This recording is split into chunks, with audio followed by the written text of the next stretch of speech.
Prenez soin de vous avec le groupe Vive et votre programme La Santé d'abord. Groupe Vive pour une santé accessible à tous. Bonjour à tous, soyez les bienvenus sur le bateau de La Santé d'abord, l'émission qui préfère prévenir plutôt que guérir.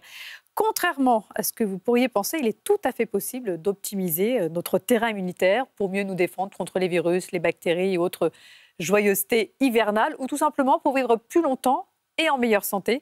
Et on va vous le prouver aujourd'hui sur le plateau de La Santé d'abord.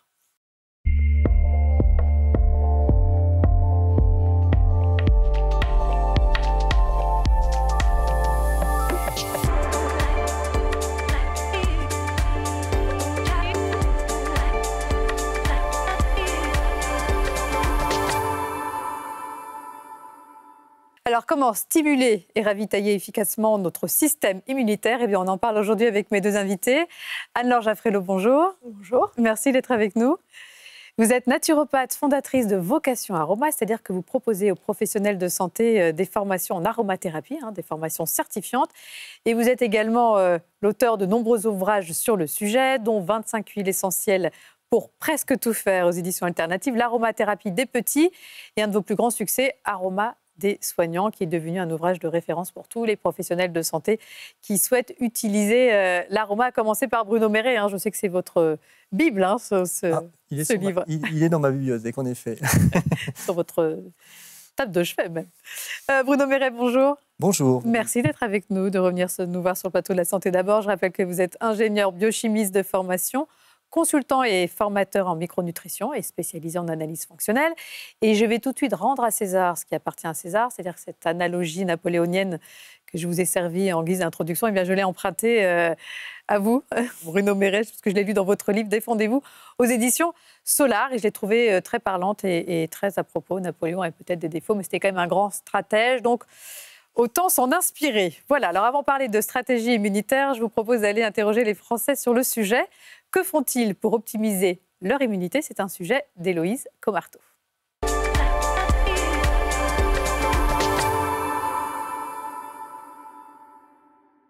Comme tout le monde, grippe, angine, rhume. Il y a à peine 2 jours, une gastro. En général, j'ai des bronchites ou ce genre de choses bien sévères. J'ai une petite rhinopharyngite bien sympathique. Ce qu'on appelle la crève, vous savez. Le froid tue un peu les microbes pour moi, alors puis qu'on a l'habitude d'être dehors, ça va. Et je sors d'un Covid de 3 semaines et c'est pas fini, quoi. Je me sens encore malade. Le changement de température, le changement d'heure, tout ça, ça impacte tout le cycle et que du coup, on est un peu moins résistant. Je m'adapte au climat. S'il fait chaud, je suis moins couvert. S'il fait frais, je me couvre. Sirop, goutte dans le nez et puis c'est passé. Après, c'est vite passé. Se protéger avec un masque, se faire vacciner. Et voilà, et je pense qu'avec un peu de chance aussi, et c'est bon, voilà. Et après, là où c'est problématique, c'est quand ça devient, quand ça s'infecte et quand on est un peu obligé de passer par les antibiotiques. Je prends des huiles essentielles, voilà, Ravinsara, ce genre de choses. Et on se repose, on boit de la soupe et on attend que ça passe. Boire du citron. Du thé, du thé miel. au miel, oui. Prendre du Doliprane. Je suis en train de reprendre mes probiotiques pour essayer d'améliorer la flore cutanée. Je prends des douches très chaudes pour transpirer. Je bois du jus d'orange, fait moi-même. Tous les fruits qui vont apporter des vitamines et pouvoir booster les défenses immunitaires. Bon, je pense que ça tombe bien de faire cette émission. Il y a 2-3 petites choses à recadrer. Alors justement, Bruno, je le disais en introduction, vous venez de sortir un livre passionnant sur ce sujet de l'immunité. La science a beaucoup progressé dans ce domaine. Et effectivement, il serait faux de croire aujourd'hui qu'on ne peut rien faire pour renforcer notre immunité. Oui, alors c'est... C'est pas une grosse loterie, en fait. Non, c'est pas une loterie. Bien entendu, on peut faire beaucoup de choses, optimiser ce qu'on appelle le terrain. Et en effet, la science a fait beaucoup de progrès dans ce sens. C'est-à-dire, on optimise son immunité en optimisant beaucoup de fonctions dans l'organisme. On parlera du microbiote, on parlera des hormones, on parlera de plein de choses qui peuvent contribuer à une très bonne immunité. Donc, il y a 1001 choses à faire pour son immunité. Bon, alors justement, qu'est-ce qui peut altérer notre immunité? Allons déjà voir du côté de notre intestin. D'ailleurs, dans le reportage tout à l'heure, le micro-trottoir, il y a une jeune femme qui parlait qu'elle prenait des probiotiques pour sa flore cutanée. Bon, je pense qu'il un petit dérapage. Il y a un petit dérapage, c'est plutôt pour la flore digestive, mais c'est vrai que si on a des intestins qui fonctionnent bien, on a aussi une bonne flore cutanée. Hein. Mais Hippocrate en avait déjà l'intuition quand il disait « toute maladie commence dans l'intestin ». Effectivement, notre premier organe de défense contre les virus, les bactéries, etc., c'est nos intestins, c'est notre microbiote. Oui, tout à fait. Alors, c'est vrai qu'Hippocrate avait cette intuition assez géniale. Aujourd'hui, on la corrige un tout petit peu. On dit que l'intestin est impliqué plutôt dans toutes les pathologies. C'est plutôt exactement ça qu'il faudrait formuler avec les progrès, les nouvelles compréhensions qu'on a aujourd'hui. Mais en effet, un bon microbiote est vraiment essentiel. En fait, il faut savoir, un chiffre à retenir, 70% de notre immunité, de nos défenses immunitaires se situent au niveau de l'intestin. C'est énorme. Et l'éducation de l'immunité, toute l'éducation du jeune enfant, du jeune bébé, va se faire au niveau de l'intestin. Donc on s'éduque avec les cellules intestinales, avec les cellules immunitaires localisées au niveau de l'intestin. Donc c'est très important. Il y a une collaboration entre l'immunité et le microbiote intestinal, ces fameux petits microbes qui sont logés au cœur de notre tube digestif. C'est ça, c'est composé de milliards de bactéries. Absolument, un univers à part entière. Et c'est cet équilibre justement entre ces bactéries du microbiote, ces cellules de la muqueuse intestinale et ces cellules de l'immunité, hein, comme vous le disiez, 70% de notre immunité. C'est cet équilibre qui est primordial. Tout à fait, on parle d'un écosystème, hein, c'est un terme qu'on emploie volontiers pour la planète, mais il y a un écosystème à l'intérieur de notre tube digestif et il y a une collaboration très très étroite entre microbiote, cellules de l'immunité, les cellules de notre muqueuse intestinale qui sont très importantes aussi. Et tout ça, c'est fondamental déjà pour une bonne immunité, quoi. Il y a vraiment ce premier, on parle de premier rempart de l'immunité en fait, qui est vraiment important. Et puis on le sait aujourd'hui, notre microbiote intestinal a une influence sur des organes très précis comme le cerveau. Hein. Certains troubles de l'humeur ou des dépressions peuvent avoir comme origine un déséquilibre de cet écosystème intestinal. Mais ce qui est moins connu, c'est son impact sur le poumon. Oui, alors on parle de justement le lien intestin-cerveau, c'est vrai. Il y a une correspondance très forte entre les deux. Il y a un lien aussi qui est de plus en plus étudié, intestin-poumon. Notamment dans le Covid, il y a eu pas mal de grandes publications. On parle d'études vraiment très, très sérieuses entre des déséquilibres intestinaux et des fragilités, on va dire, infectieuses au niveau pulmonaire. Donc il y a certaines substances clés qu'on peut être amené à optimiser. On parle par exemple d'une substance qui s'appelle le butyrate, qui est une substance qu'on fabrique au niveau de notre microbiote quand on mange des fibres. C'est très concret. Manger des fibres, ça fait fabriquer par le microbiote cette substance qui s'appelle le butyrate. Et le butyrate est un anti-inflammatoire naturel qui va nous protéger en partie des infections pulmonaires. Donc c'est vraiment intéressant. Ouais. Quelles sont les principales causes d'altération de notre microbiote ? Vous parliez tout à l'heure d'éduquer justement nos cellules immunitaires. Les principales causes d'altération du microbiote, alors déjà, forcément, on va dire la malbouffe. C'est la première importante. Pas assez de fibres, trop de nourriture, trop d'aliments transformés. Trop d'acides gras, trop de sucre, pas assez de fibres, tout ce que tout le monde connaît. Hein, déjà, ça, c'est clé. Évidemment, classiquement aussi, les traitements antibio. Hein, justement, quand on utilise trop d'antibiotiques, on l'a vu dans le reportage, on altère la qualité du microbiote, ce qui peut amener à un cercle vicieux. Hein.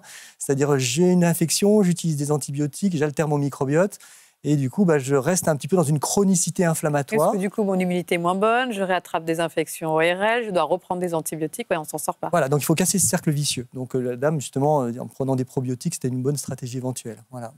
Attention également à l'alcool, aux pesticides, donc plutôt manger des aliments bio quand c'est possible. Et pas trop de stress. Et pas trop de stress. Et l'excès de sport aussi, on n'y pense pas, mais ça peut altérer notre microbiote. Alors oui, ça c'est un message difficile, délicat à faire passer, parce qu'on se dit, le sport c'est bon pour la santé, évidemment, et globalement, bien sûr que c'est vrai, mais si l'excès de sport, les sports intensifs, les marathons, les ultra-trails, les choses très à la mode comme ça, surtout mal géré, parce qu'il faut se connaître, il y a des protocoles nutritionnels à bien connaître pour faire ça. Et si on le fait mal, en effet, on peut arriver à des altérations du microbiote, de la muqueuse intestinale et de l'immunité. Il est très connu qu'après un marathon, il y a une fenêtre de vulnérabilité immunitaire que les sportifs intensifs connaissent bien, par exemple. Alors justement, côté aromathérapie, comment assainir un microbiote qui dysfonctionne parce que quelque part, il y a trop de mauvaises bactéries, ce sont un peu les mauvaises herbes qui vont empêcher les bonnes bactéries de se développer et du coup qu'on ait un microbiote en bonne santé. Oui, là on peut vraiment utiliser les huiles essentielles pour assainir ces microbiotes. Ce qui est intéressant, c'est qu'elles vont quand même protéger tous les lactobacilles, toutes les bonnes bactéries et en même temps détruire tout ce qui est fongique ou les mauvaises bactéries. Donc les fongiques, c'est les champignons, comme donc les champignons, les candidats, les candidoses digestives. Différentes bactéries. Quelqu'un qui parlait de gastro, c'est très intéressant à ce niveau-là. Donc là, il y a plusieurs huiles. On peut utiliser le fameux tea tree, on peut utiliser le laurier noble, qui n'est pas très connu. Et si on veut vraiment faire un bon assainissement, là, il faut prendre des gélules plutôt origan, cannelle. Donc vous amusez pas trop à les prendre comme ça en liquide, parce que c'est des huiles qui peuvent brûler. Donc il vaut mieux prendre en oléocap pour vraiment les ingérer et que ça aille justement jusqu'au microbiote, parce que sinon ça reste en fait dans la bouche et dans la gorge. Et c'est bien pour le mal de gorge, mais pas pour le microbiote. Pour améliorer notre sommeil et diminuer notre stress, qui justement quand on ne dort pas assez ou quand on est trop stressé, Bruno le disait, on peut altérer notre immunité. Qu'est-ce que vous conseillez? Alors là, on pourrait tout simplement diffuser de l'orange douce et profiter des effluves, parce que le système nerveux, justement, va baigner dans ces effluves juste avec la diffusion, l'olfaction. Donc, pas besoin d'avaler les huiles, pas besoin de les mettre sur la peau non plus, où on peut avoir des allergies. Là, on a juste besoin de les respirer. Donc, on peut mettre une petite goutte d'orange douce sur un mouchoir, sur sa table de nuit, et on laisse diffuser passivement. D'accord. Et chez les enfants, à partir de quel âge Chez les enfants, on peut à partir de 30 mois. Si on connaît les huiles, on peut faire un peu avant, mais il faut quand même être formé ou demander l'avis d'un professionnel. Mais les enfants sont très bénéficiaires des huiles, parce que souvent, c'est eux qui ont des problèmes justement d'immunité assez vite. Et du coup, on peut vraiment faire de la prévention avec les huiles essentielles pour les enfants. Mais il faut aller voir quand même un spécialiste. Oui, faire attention. On ne peut pas utiliser toutes les huiles à n'importe quel dosage. Puis il y a aussi des causes métaboliques auxquelles on ne pense pas forcément, Bruno Méret, qui peuvent affaiblir nos défenses immunitaires. Trop d'insuline, notamment. T'es un peu endormi dans les vapeurs. Dans les vapeurs, la diffusion d'huile essentielle. C'est ça. Mais oui, désolé de vous rappeler à la réalité, justement, de certains désordres métaboliques qui peuvent altérer notre immunité. Oui, alors ça, c'est vraiment une chose très, très importante. Donc, j'ai pas mal parlé dans le livre. C'est vrai que des troubles métaboliques qui amènent des troubles inflammatoires. L'inflammation, tout le monde connaît, on en parle beaucoup. Et c'est vrai que lorsqu'on est dans une inflammation chronique, donc pas des taux d'inflammation comme quand on a une vraie infection, par exemple, on a des grosses inflammations avec fièvre, etc., mais des petites inflammations qu'on dit de bas grade, eh bien, en permanence, eh bien, ces petites inflammations permanentes, chroniques, nous amènent à une vulnérabilité infectieuse aussi. On est plus sensible. Et on a très bien montré, par exemple, dans la période Covid, que les gens qui faisaient des Covid plus sévères eh bien, étaient très souvent, vous le savez, en obésité, par exemple, ou avec des troubles métaboliques. À cause de cette inflammation. À cause de cette inflammation, ils faisaient des formes plus sévères, notamment. Ça a été très vu dès 2020. Ça a été mis en évidence avec des très belles études là-dessus. Alors, si je résume, pour une bonne immunité, on chouchoute son microbiote, on essaye de gérer son stress, d'avoir un bon sommeil, de ne pas être en surpoids. Et on va également privilégier certains minéraux et vitamines que l'on peut trouver dans l'alimentation. Mais souvent, voilà, ça ne va pas suffire à pallier certaines carences. Et une complémentation peut s'avérer pertinente. Donc, on va justement parler de la vitamine D, qui est en fait une hormone. Alors, quel est son rôle au niveau de notre immunité? Pourquoi sommes-nous aussi nombreux à être carencés? Faut-il se supplémenter? C'est un sujet de Damien Desmier.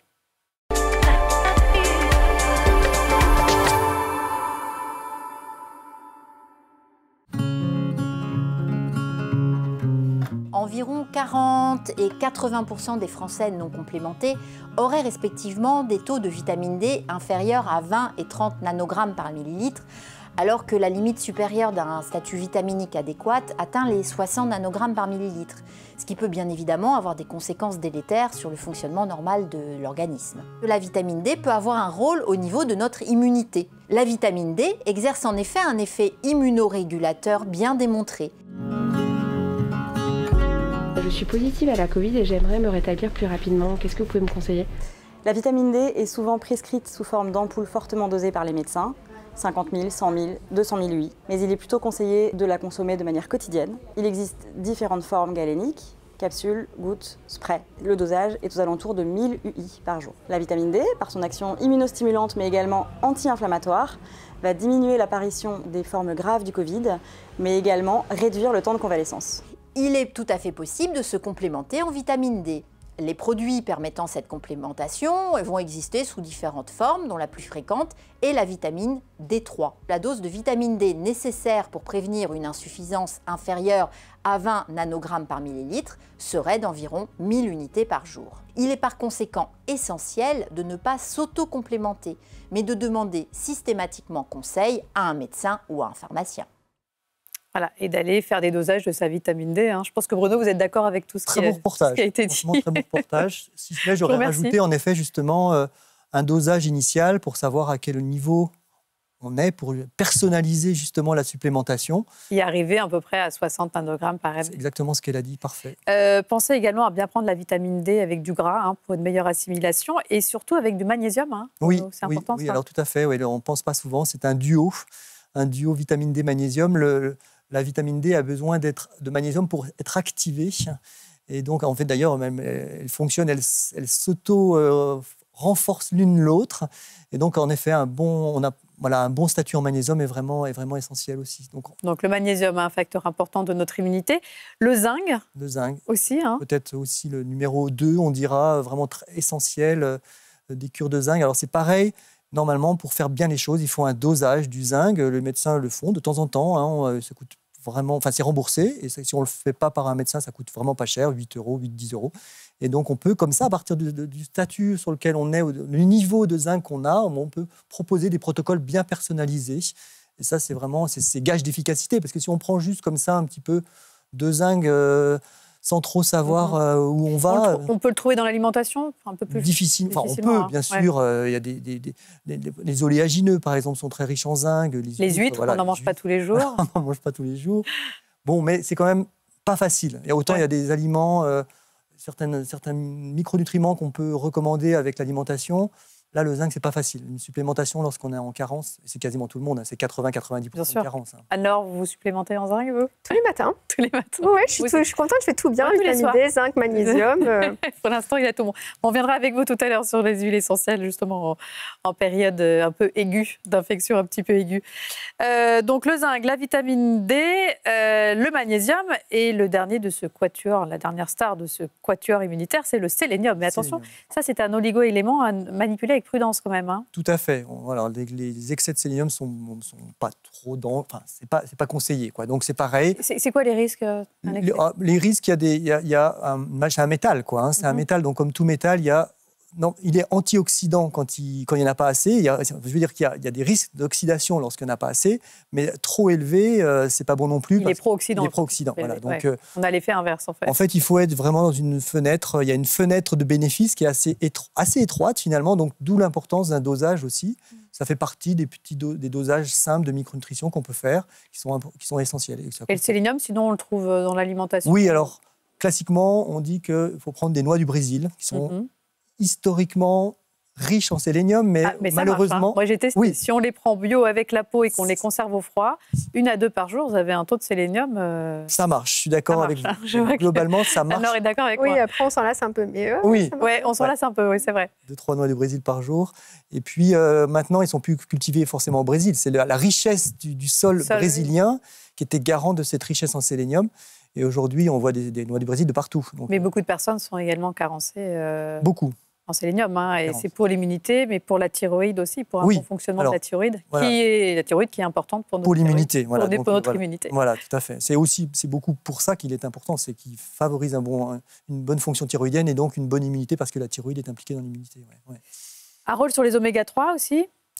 Rôle, les oméga-3, c'est tellement important, on peut les mettre à toutes les sauces, si j'ose dire.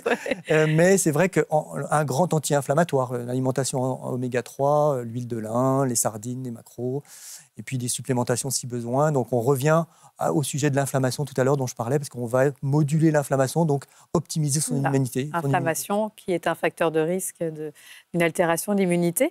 Et la vitamine C dans tout ça, parce qu'en général, quand les gens pensent immunité, ils pensent vitamine C tout de suite. Ah oui, moi je prends ma vitamine C tous les jours. Quelle est sa place dans cet arsenal thérapeutique? Moi je la relativise beaucoup. Sa place, la relativise beaucoup dans l'immunité. Elle a sa fonction. Évidemment, les cellules de l'immunité consomment beaucoup de vitamine C. Donc, il faut leur en donner. Donc, ce qui est conseillé, c'est de prendre fractionner la prise le plus possible. Donc quasiment toutes les 2 heures, on prend 200 mg de vitamine C si on est en période infectée. Oui, sous forme notamment d'ascorbate de magnésium. Ça marche très très bien. C'est une poudre. Ouais. Toutes les 2-3 heures, quand vous commencez à avoir des premiers symptômes, je trouve que c'est très très efficace. Tout à fait. Après, c'est pas... On a vendu un peu comme la panacée et l'immunité, il n'y a pas pas que ça. Non, avant, il y a le zinc, la vitamine D, voilà. Le sélénium, les oméga-3. Bien dormir. Et bien dormir, gérer le stress. Justement, ça tombe bien. Alors, on va parler des plantes aussi spécifiques de notre immunité. Il y en a aussi beaucoup. Et là, il ne faut pas hésiter à consulter un spécialiste comme Marie-Laure. Alors, quelles sont les plantes les plus connues pour stimuler notre système immunitaire et comment agissent-elles ? Alors moi j'aime bien l'éleutérocoque qui est en fait une plante adaptogène justement au stress et à la fatigue et qui va jouer sur l'immunité. Pardon, adaptogène, ça veut dire quoi exactement ? Adaptogène en fait c'est que ça aide le corps à faire face au stress, mais vraiment physiquement. Donc quand on est fatigué avec un mauvais sommeil ou une mauvaise récupération, ça va vraiment aider le corps à retrouver de l'énergie et en même temps remonter l'immunité. Et il y a des complexes qu'on peut trouver, qu'on peut tout à fait associer notamment avec les vitamines B, avec du magnésium. Enfin, là, il y a vraiment une association plante. Oui, ça peut être une synergie plante et... Il faut, parce que dans les plantes, il n'y a pas de tout ça, et dans les huiles essentielles non plus. Et donc, les associations sont vraiment très bienvenues. Après, il y a l'échinacée, qui est une grande panacée, qui va jouer sur les cellules macrophages. Et puis le sureau, qui contient la vitamine C, mais bon, visiblement, c'est pas... Oui, le sureau chez les enfants, ça c'est très très bien. Oui, c'est doux. Et quand les premiers symptômes d'un rhume ou d'une autre affection IRL surgissent, qu'est-ce qu'on peut faire pour les stopper ou les atténuer ? Alors il y a quelque chose de très simple, c'est une bonne inhalation avec un bol d'eau chaude, avec soit 3 gouttes de Ravinsara, soit du laurier noble, soit du thym linalol. Et parce qu'en fait, les huiles essentielles, elles vont vraiment détruire toute la membrane des virus. Donc c'est au contact. Et donc on a juste une inhalation à faire et de la diffusion avec un diffuseur. Et c'est déjà des bons réflexes à adopter. Moi, le Ravinsara, j'en ai toujours sur moi. Alors moi, je le mets sur le poignet comme ça. Je sais pas si oui, sous le poignet. Alors après, quand on supporte bien, il n'y a pas de problème. Il y a des personnes qui font des réactions. Et puis plus on en met pur et plus on risque d'avoir des réactions sur le long terme. Donc il faut quand même faire modérato. Moi, je les mets plutôt sous les pieds. Oui, sous les pieds. Et chez les enfants, le Ravinsara, on peut l'utiliser à partir de quel âge, justement, leur faire un petit massage au niveau de la voûte plantaire ? À partir de 5 ans, il n'y a pas de souci. De 5 ans ? Oui. Bon, et puis avec l'arrivée du froid, on peut aller aussi consulter un herboriste qui va vous concocter des tisanes sur mesure pour vous réchauffer et vous rendre plus résistant aux microbes hivernaux. Regardez.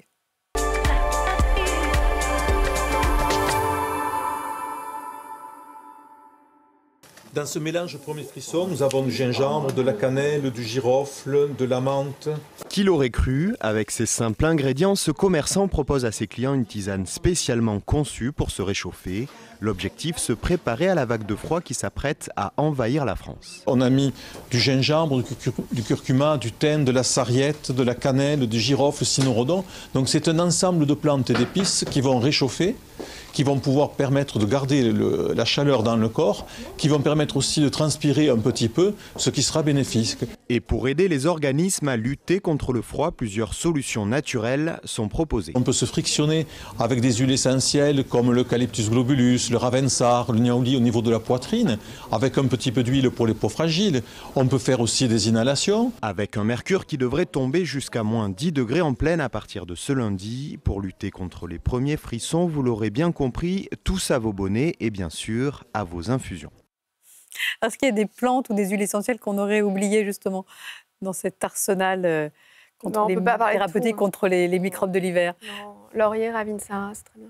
Ça c'est votre duo de l'hiver. Oui. Le laurier, c'est vraiment français, donc moi j'aime bien. Non, mais ça protège, déjà. Ça protège quand même l'environnement aussi. Quid des produits issus de la ruche ? Moi j'adore la propolis. Gelée royale, justement, propolis. Propolis en gélule, ça assainit le microbiote, justement. Ouais. Et ça remonte l'immunité. C'est un bon préventif, plutôt avant que quand on est malade. Ouais, en prévention, d'accord. Ouais. Et Bruno, qu'est-ce que vous en pensez ? Pas grand-chose, à vrai dire, j'utilise pas beaucoup.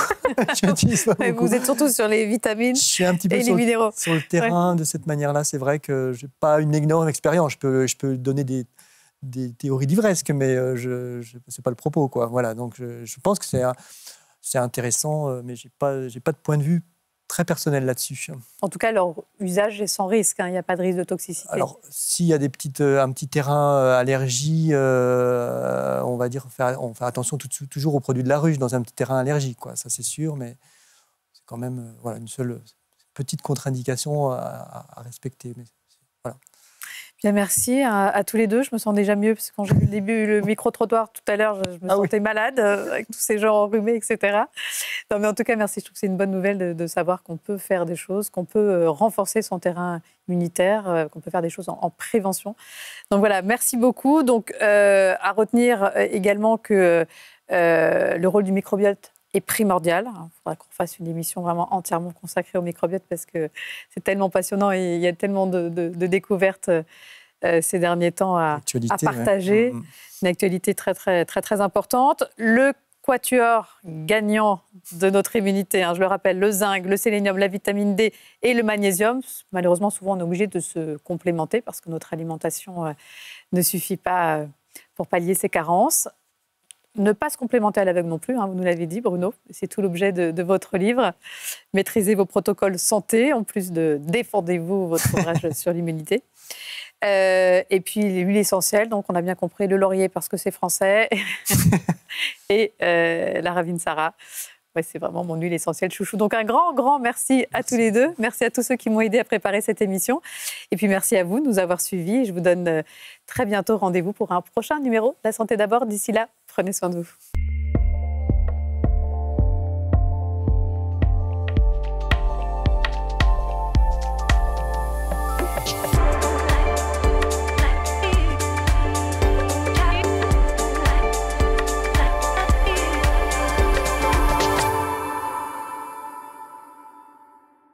Le groupe Vive vous a présenté La Santé d'abord, le programme qui prend soin de vous. Groupe Vive pour une santé accessible à tous.